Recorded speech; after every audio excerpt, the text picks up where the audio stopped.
Hello, good morning to everyone. I'm Liaquat Nazir.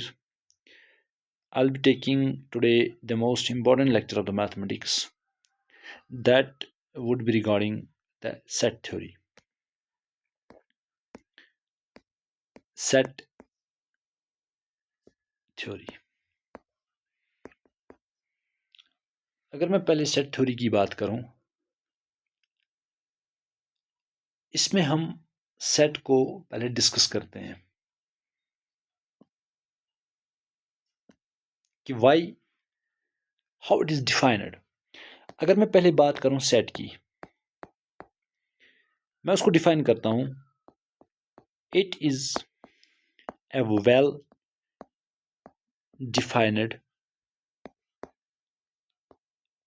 Collection of objects या things की बात मैं करता हूं, या ये ऑब्जेक्ट्स थिंग्स ये one and the same thing है। अच्छा, लेकिन अगर मैं बात करूं, इसमें एक टर्म है दैट इज वेल डिफाइंड। कि वेल डिफाइंड होता क्या है? अक्सर बच्चों में कन्फ्यूजन, स्टूडेंट्स में कन्फ्यूजन रहता है कि what is actually the well defined.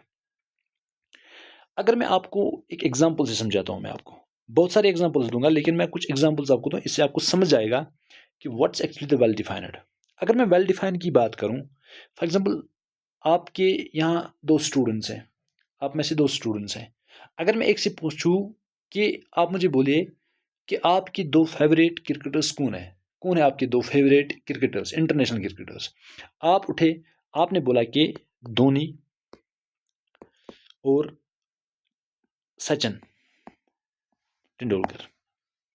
That means कि आपके लिए ये फेवरेट हो सकते हैं। अगर आप में से किसी बच्चे को मैं ये बोलूं कि आपके लिए दो फेवरेट क्रिकेटर्स कौन है, आप में से उठेगा ये, बोलेगा कि मेरे फेवरेट क्रिकेटर जो है वह है विराट कोहली और रोहित शर्मा, रोहित को। दैट मीन्स कि हर एक बच्चे की पसंद जो है, फेवरेट क्रिकेटर्स की बात अगर हम करें तो वो अलग अलग हो सकती है। दैट मीन्स कि ये वेल डिफाइंड उसको नहीं कह सकते, ये not well defined, that is not well defined, क्योंकि हर एक बच्चे के लिए अलग अलग क्रिकेटर्स फेवरेट है।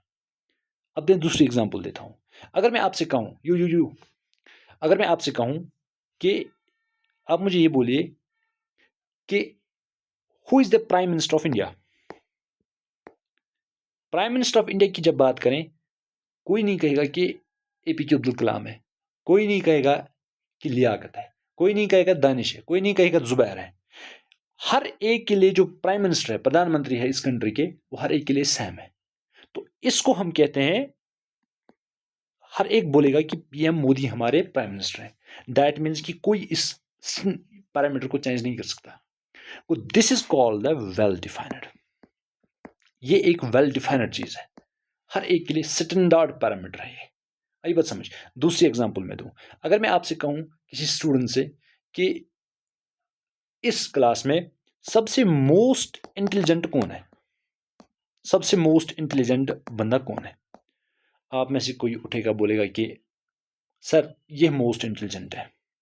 कोई स्टूडेंट एक्स मोस्ट इंटेलिजेंट है, और आप में से आप कहोगे, आपको मैं रीजन बता दूं कि क्यों है ये मोस्ट इंटेलिजेंट। आप कहोगे उसने 500 में 480 मार्क्स लाए। दैट मीन्स कि आपके लिए मार्क्स मैटर करते हैं। अगर मैं किसी वाइस स्टूडेंट से कहूं कि who is the most intelligent in the class, तो कोई बंदा कहेगा ये है, क्योंकि ये लेक्चर भी अच्छा देता है और उसकी नॉलेज भी अच्छी है, लेकिन उसने 350 ही मार्क्स लाए। आइए बात समझ? किसी के लिए इंटेलिजेंट एक्स है और किसी के लिए इंटेलिजेंट वाई है। वो दैट मीन्स कि ये कोई स्टैंडर्ड पैरामीटर नहीं है। This is not a standard parameter, ये स्टैंडर्ड पैरामीटर है नहीं, और इसको हम वेल डिफाइंड नहीं कह सकते।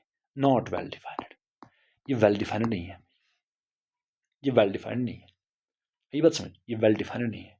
अगर मैं अब आपसे कहूं कि मोस्ट डेंजरस एनिमल कौन है, मोस्ट डेंजरस एनिमल कौन है इस वर्ल्ड में, कोई कहेगा आप में से कोई लायन है, कोई कहेगा टाइगर है, कोई कहेगा एलिफेंट है।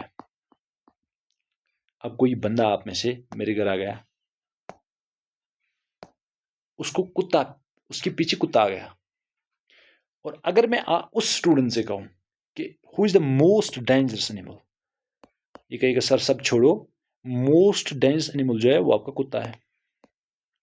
वो दैट मीन्स कि this case is also not well defined. ये कोई वेल डिफाइंड नहीं है सिचुएशन, इसका कोई स्टैंडर्ड पैरामीटर नहीं है। यही बात समझ, इसका कोई स्टैंडर्ड पैरामीटर नहीं है। अब मैं दूसरी एग्जांपल देता हूं। अगर मैं आपसे कहूं कि शेक्सपियर की कुछ नॉवेल्स का नाम बताइए भाई, शेक्सपियर की जितनी भी नॉवेल्स है वो शेक्सपियर ही की रहेगी, वो किसी अलग नॉवलिस्ट की नहीं बनेंगे, क्योंकि वो शेक्सपियर ने ही लिखी है। अगर आपको पता भी नहीं है कि क्या क्या है शेक्सपियर की नावल, लेकिन अगर आपके सामने रखी जाए तो आप कह सकते हो कि ये शेक्सपियर की नावल है। आई बात समझ, हर एक के लिए ये स्टैंडर्ड पैरामीटर है, इसको कोई चेंज नहीं कर सकता, you can't change even that. आई बात समझ को, दिस इज वेल डिफाइंड, ये एक वेल डिफाइंड चीज है, और इसी चीज को हम वेल डिफाइंड कह सकते हैं। अब हमारी मैथमेटिक्स में अगर मैं बात करूं, हमारे मैथमेटिक्स में नेचुरल नंबर्स है, नेचुरल नंबर्स है। क्या नेचुरल नंबर्स कहां से शुरू होते हैं? That is 1 2 3 4 up to infinite, ये सेट ऑफ नेचुरल नंबर्स है। क्या आप में से कोई बंदा स्टूडेंट कहेगा कि नेचुरल नंबर 0 से स्टार्ट होते हैं? ना, कोई नहीं कहेगा। हर एक स्टूडेंट से अगर मैं पूछूं, if I will ask you about what are the natural numbers, you will definitely conclude कि natural numbers are those numbers which start from 1 and goes up to infinite. वो that means कि हर एक बंदे के लिए, हर एक स्टूडेंट के लिए नेचुरल नंबर सेम है। आप नेचुरल नंबर्स को चेंज नहीं कर सकते। एक तो हमने इसलिए उसको कहते हैं set of natural numbers, set of n। क्यों? क्योंकि ये स्टैंडर्ड पैरामीटर हर एक के लिए, ये चेंज नहीं हो सकता। को दैट मीन्स कि दिस इज वेल डिफाइंड।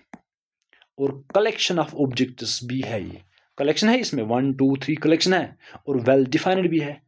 तो ये एक स्टैंडर्ड पैरामीटर है, उसको कोई चेंज नहीं कर सकता। इसलिए अगर मैं होल नंबर्स की बात करूं, होल नंबर्स भी सबके लिए एक ही है, 0 से स्टार्ट होते हैं, 1 2 3 up to infinite.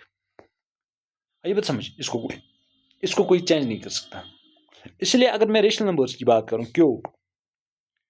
That means कि ये भी एक वेल डिफाइंड सेट है, well defined collection of object है। तो उसको जब well defined collection of object है, तब उसको हम सेट कह सकते हैं। ये बात समझ, उसको हम सेट कहते हैं। अब जब मैं सेट की अगर बात करूं, अगर मैं सेट की बात करूं, सेट जो है, सेट को हम रिप्रेजेंट करते हैं, represent by capital letters. Capital letters से हम सेट को रिप्रेजेंट करते हैं।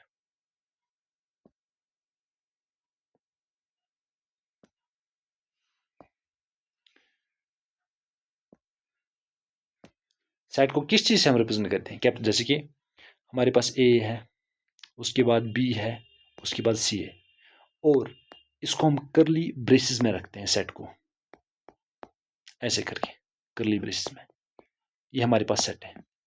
अगर मैं अब सेट ए की बात करूं, इसमें मैं एलिमेंट्स रखता हूं, फॉर एग्जांपल ए बी और सी। अगर मैं बी सेट की बात करता हूं, इसमें लिखता हूं 1 2 3। अगर मैं सी की बात, इसमें मैं लिखता हूं बी ए सी। आप मुझे एक बात बोलो, ये सेट है? बिल्कुल ये सेट है, क्योंकि इसमें कलेक्शन ऑफ ऑब्जेक्ट्स है और वेल डिफाइंड भी है। अगर मैं आपसे कहूं, किसी स्टूडेंट से मैंने कहा कि आप मुझे बोले इंग्लिश अल्फाबेट के फर्स्ट 3 लेटर्स आप बताइए, वो बोलेगा ABC। हर एक स्टूडेंट क्लास में बोलेगा ABC। दैट मीन्स कि ABC एक वेल डिफाइंड है और कलेक्शन भी है, और सेट में दोनों ही फैक्टर्स डिफाइन होने चाहिए। एक तो वेल कलेक्शन ऑफ ऑब्जेक्ट्स भी होना चाहिए और वेल डिफाइंड भी होना चाहिए। अगर मैं आपसे कहूं अब नंबर सिस्टम में, नंबर्स में, नेचुरल नंबर्स में फर्स्ट 3 नंबर्स आप बताइए, अब सब बताओगे 1 2 और 3, क्योंकि यही है, एब्सोल्युटली यही है। वो दैट मीन्स कि ये भी वेल डिफाइंड है और कलेक्शन भी है। अब मैं आपसे बोलूं कि फर्स्ट 3 लेटर्स आप बताइए, ऑर्डर मैटर नहीं करता, आप फिर भी बताओगे CBA, एक ही बात है। वो दैट मीन्स कि अगर मैं A और C सेट की बात करूं, A बराबर है B C के, इसमें order doesn't matter, order matter नहीं करता कि पहले ए है, बी है, सी है, क्या है। बट अगर मैं आपको बता दूं कि first three first three letters of the English alphabet, आप कहोगे ए बी सी, कोई कहेगा बी सी ए, बात तो एक ही है, it's one and the same thing. वो दैट मीन्स कि इसमें ऑर्डर मैटर नहीं करता। बट अगर मैं ए और सी की बात करूं, ये इक्वल है सी के, इसको हम कहते हैं इक्वल सेट। इसको इक्वल सेट के नाम से हम जानते हैं। ये टाइप ऑफ सेट है। मैं सेट्स इसी में पढ़ाता हूँ, टीचर्स अलग अलग पढ़ाते हैं, बट मैं इसी में पढ़ाता हूँ सेट्स को जब हम पढ़ते हैं। आई बात समझ? अच्छा, अगर मैं बात करूं इस ए सेट की, ए में कितने एलिमेंट्स हैं? 3 को अगर मैं नंबर ऑफ एलिमेंट्स, इसको हम इस तरह मैथमेटिकल रिप्रेजेंट करते हैं कि number of elements in set A, we absolutely conclude here that there are 3 elements. और इसको हम कहते हैं कार्डिनल नंबर, कि कितने एलिमेंट्स हैं सेट में, उसको कार्डिनल नंबर कहते हैं। हाँ, या उसको हम कहते हैं cardinality of A set, cardinality of set. अगर मैं बी की बात करूं, बी में भी 3 नंबर्स हैं, वो number of elements of B वो भी 3 है, इसको भी कह सकते हैं कार्डिनल नंबर। इसमें भी 3 ही है, एन ऑफ सी। सो इसमें 3 एलिमेंट्स हैं, इसको भी कहते हैं कार्डिनलिटी या cardinal number of A set. वो नंबर ऑफ एलिमेंट्स अगर सेट में कहें तो उसको कहें cardinality of A set. But अगर मैं ए और सी की बात करूं, ए और सी, इसमें ऑर्डर ही मैटर नहीं करता, बट इसमें जो एलिमेंट्स है दे आर नॉट इक्वल। तब हम कह सकते हैं कि A is not equal to B.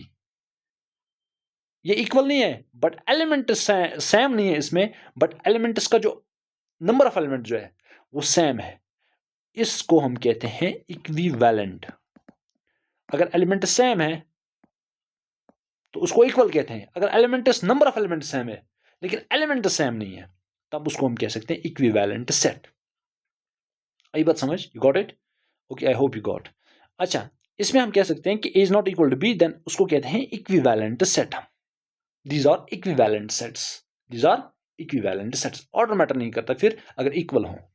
आई बात समझ? अच्छा,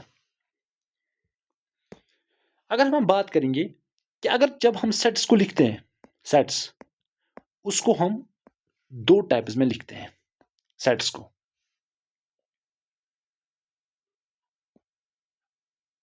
को हम 2 तरीके से लिखते हैं। अगर मैं आपसे फॉर एग्जांपल आपको लेमन्स लैंग्वेज में मैं समझाता हूँ, लेमन्स लैंग्वेज में समझाता हूँ मैं आपको। अगर मैं आपको कहूँ कोई स्टूडेंट है यहाँ पे, जैसे कि जुबैर है, जुबैर को मैं कहूँ कि get out of the class, ये बाहर जाएगा, ये डायरेक्टली मैंने उसको कहा। यही बात समझ, ये मैंने डायरेक्टली उसको कहा get out of the class. लेकिन अगर उसने ब्लैक जैकेट पहना है, मैं उसको कहूं कि student who is wearing the black jacket get out of the class, तो फिर भी कौन जाएगा बाहर? जुबैर ही। अब अगर कोई बंदा यहाँ पे दूसरा स्टूडेंट है जिसने भी ब्लैक कलर का जैकेट पहना है, बट जुबैर ने ब्लैक कलर जैकेट के साथ स्पेक्टैकल्स भी पहने हैं, अगर मुझे जुबैर को ही बाहर निकालना है, आई वुड से कि the student who is wearing the black jacket and the spectacles must get out the class. तो मैं किसके पास ही पहुंचा आखिर? एक तो मैंने बताया Zubair gate out the class, तो जुबैर को ही जाना पड़ेगा। फिर मैंने कहा कि the student who is wearing the black jacket and the spectacles must get out the class, तो फिर मैं जुबैर के ही पास पहुंचा। बट उसकी मैंने कोई प्रॉपर्टी पकड़ ली, तब जाके मैं जुबैर के पास गया। उसको मैंने डायरेक्टली नहीं कहा इस समय। एक दफा मैंने उसको डायरेक्टली कहा कि get out of the class, but दूसरी टाइम मैंने उसको कहा the student who is wearing the black jacket must get out the class. तो दैट मीन्स कि दोनों सूरतों में मैं उसी जुबैर के पास ही पहुंचा। राइट? और गेटिंग माई पॉइंट? ओके, तो इसी तरह सेट को लिखने के 2 तरीके होते हैं। सेट तो सेट ही है, लेकिन लिखने के उसके 2 तरीके हैं। उसको हम कहते हैं, एक को कहते हैं रोस्टर फॉर्म और दूसरा कहते हैं हम सेट बिल्डर फॉर्म। एक होता है रोस्टर फॉर्म और दूसरा होता है सेट बिल्डर फॉर्म। देखो, अगर मैं अब रोस्टर फॉर्म की बात करूं, देखो पहले हम रोस्टर, अगर मैं एक सेट लिखता हूं, ए सेट है, इसमें एलिमेंट है 1 2 3 4 5, राइट? और इसी सेट को, जैसे कि मैंने जुबैर को सीधा बोला कि get out of the class, ये सेट मैंने सीधा लिखा नेचुरल नंबर्स का, मगर 5 तक। अगर अब मैं सेट बिल्डर फॉर्म में उसको बोलूं, मैं लिखूंगा कि सेट ए है हमारे पास, ये बात समझ,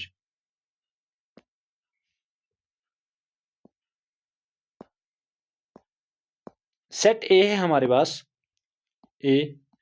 अगर मैं अब इसी सेट को लिखूं कि एक्स, कोई एक्स है सेट में, अब मान लो ये सारे एलिमेंट्स एक्स की ही है, ऐसा मान लो आप एक्स, उसके बाद मैंने सेमीकोलन डाला, इसको कहते हैं सच दैट, और मैथमेटिक्स में हम सच दैट को इस तरह लिखते हैं, लेकिन सेट की फॉर्म में हमें इस तरह ही लिखना है सेमीकोलन की फॉर्म में, लेकिन उसको बोलते हैं हम सच दैट।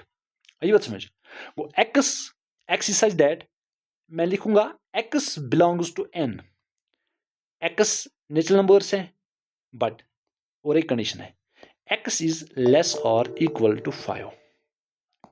वो दैट मीन्स कि मैंने जुबैर को बोला था कि बाहर जाओ, वो मैंने लिखा था 1 2 3 4 5 नेचुरल नंबर्स को, ये सीधा लिखा मैंने, बट मैंने जुबैर को कहा फिर क्लास में कि student who is wearing the black jacket get out the class, तो इसलिए मैंने सेट को फिर दूसरे फॉर्म में X is such that X belongs to N, x is less और इक्वल, को सेट मैंने वही लिखा, लेकिन ये मैंने दूसरी फॉर्म, कोई प्रॉपर्टी मैंने पकड़ ली एक्स की, तब जाके मैंने ये सेट लिखा, उसी को हम कहते हैं set builder form.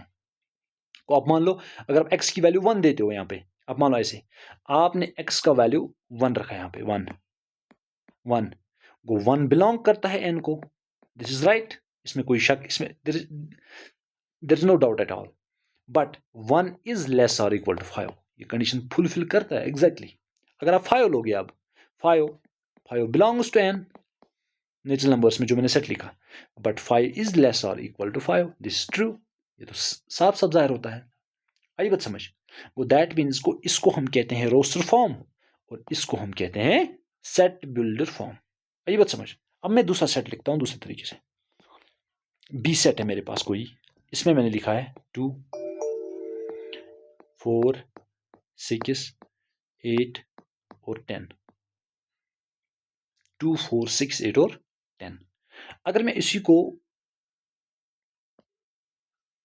Roast form में लिखूं, मैं लिखूं सेट बी है हमारे पास, एक्स है, कोई एक्स है, एक्स कैसा है, एक्स इज इवन, लेकिन इवन को हमें रिप्रेजेंट करने का कोई फॉर्म नहीं होता है, और x is even, x is less और इक्वल टू 10, ऐसे लिख सकता हूं मैं, x is even, x is less और इक्वल टू 10, लेकिन एक्स इवन होना चाहिए, लेस और इक्वल 10, बट इवन को हम रिप्रेजेंट करते हैं ऐसे, इसको ऐसे भी लिख सकते हैं x such that x is equal to n, to N x is less और इक्वल टू 10, लेस और इक्वल टू 5 5, क्योंकि जब हम x में 5 देंगे, n में 5, n belongs to n sorry यहाँ पे n है, n belongs to n is less और इक्वल टू 5, अगर मैं n यहाँ पे 5 दूं,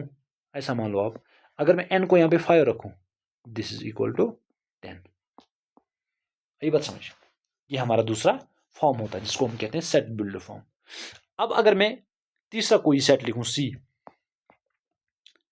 इसको हम ऐसे इस तरह भी लिख सकते हैं, देखो इसको मैं दूसरी तरीके, इसको मैं लिख सकता हूं 2 इंटू 1, अच्छा 2 इंटू 2, इसको लिख सकता हूं 2 into 3, 2 into 4, 2 into 5, that means कि 2n की फॉर्म में, लेकिन n होना चाहिए इक्वल और लेस देन 5 को, 5 तक हमें जाना है। अगर मैं अब तीसरा सेट लिखूं, इसको कहते हैं सी सेट, कोई सी लिखूं मैं, इसमें मैं एलिमेंट्स लिखता हूं जैसे कि कोई 1 1/2 1/3 1/4 1/5 1/6, इतना ही मान लो। इसको मैं कैसे लिखूं, इसको मैं लिखूं c, कोई x है हमारे पास such that x is equal to 1/n, x 1/n के बराबर है, और n is less or equal to 6। अब देख लो x की साइड आप इसमें 2 पुट कर दो, 2,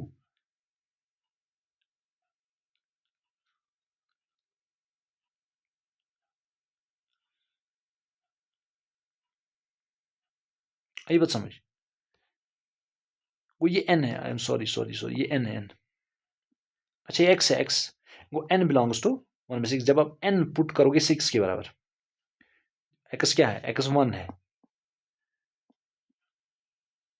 गो 1 डिवाइड बाई 2। इस तरह का n 3 करोगे ये चलता जाएगा ऐसे ही। इसके बाद मैं दूसरा सेट लिखता हूं, ए कोई सेट है हमारे पास, जैसे कि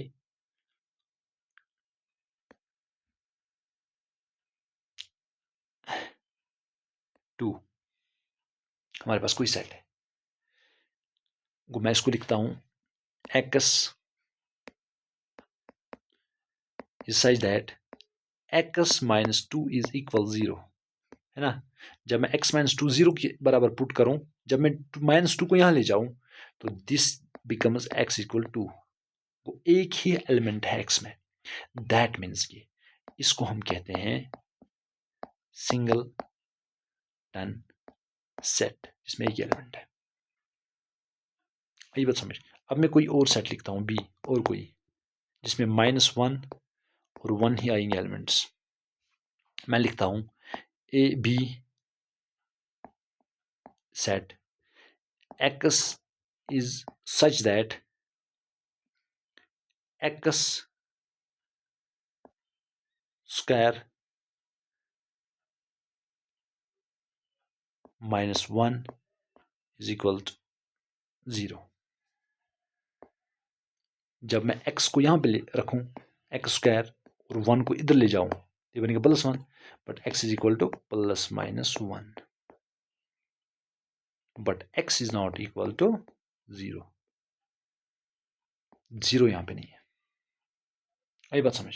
वो दैट मीन्स को इसको मैं इस तरह रिप्रेजेंट कर सकता हूं। अगर मैं अब एक इंपॉर्टेंट सेट लिखूं, c इज इक्वल टू, इसमें कोई एलिमेंट ही ना रखूं मैं, दैट्स इक्वल टू 5, कोई एलिमेंट ही, जिसमें कोई एलिमेंट ना हो, इसको कहते हैं हम नल या वाइड सेट, उसको कहते हैं नल या वाइड सेट। आई बात समझ। अगर मैं सी की बात करूं, अगर मैं सी की बात करूं, अगर मैं इस सेट को रिप्रेजेंट करूं, मैं बोलूं सी एक सेट है x is such that x square is less than 0। आप कोई एलिमेंट है जो लेस, अगर मैं यहां पे रखूं, फिर वो 0 से लेस बन जाएगा। ऐसे मैं समझाता हूं, आप यहां पे 0 रख दो, 0 स्क्वायर 0 ही होता है। Is 0 less than 0? No, it's equal 0। को ये सेटिस्फाई नहीं होता है। अगर मैं 1 रखूं यहां पे, this 1 square, is 1 square less than 0? No, this doesn't satisfy. अगर मैं अब -1 रख लेता हूं, -1 इज लेस देन 0? नो, ये भी नहीं होता है, क्योंकि -1 का स्क्वायर होता है 1 ही, that is less, that is greater than 0। कोई इसमें कोई कंडीशन सेटिस्फाई होती ही नहीं है। वो दैट मीन्स कि ये 5 है, उसको हम इस तरह लिखते हैं। इसमें कोई, यहाँ अगर ऐसे भी लिखे हम तब भी हमें पता चलता है कि ये 5 है। अगर इसको इसमें रखेंगे उसको, तब भी ये 5 है। वो दैट मीन्स कि दिस इज अ नल या वाइड सेट, या उसको कहते हैं हम एम्प्टी सेट, उसको एम्प्टी सेट हम कहते हैं। आई बात समझ। Hope you got the things well. Thank you, thanks, have a nice day.